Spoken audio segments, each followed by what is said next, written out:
নারী পুরুষ সকলের উপরে দিনের জ্ঞান অর্জন করা ফরজ। কতটুকু দিনের জ্ঞান অর্জন করা ফরজ? যতটুকু না হলে আপনি শরিয়াতের ফরজ গুলো জানতে পারবেন না, মানতে পারবেন না।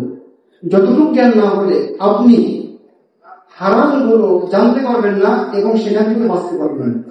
কমপক্ষে ততটুকু জ্ঞান অর্জন করা প্রত্যেকটা মানুষের উপরে, প্রত্যেকটা মুসলিমের উপরে ফরজে আইন। ফরজে আইন মানে ওইটা না করলে আমার গুনাহ হবে। একটু আগে আমরা মাগরিব পড়েছি, মাগরিব না পড়লে যেমন গুনাহ হয়, দিনে যতটুকু জ্ঞান অর্জন না করলে আমি ফরজ পালন করতে পারবো না, ওয়াজিব পালন করতে পারবো না, হারাম থেকে নিজেকে বাঁচাতে পারবো না। ততটুকু জ্ঞান অর্জন করছি না মানে আমি প্রতিনিয়ত গুনাহ করছি, এর মানে ফরজে আইন।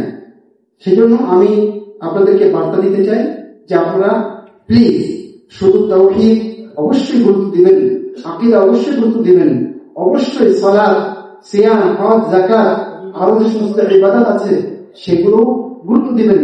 কিন্তু মুআমালাত এবং লেনদেনের বিষয়টা কখনো আপনি এড়িয়ে যেতে পারেন না। আমার মনে হয় সেই জন্যই আজকে এই কনফারেন্স, এবং এই কনফারেন্স গুলো আমাদের খুবই দরকার।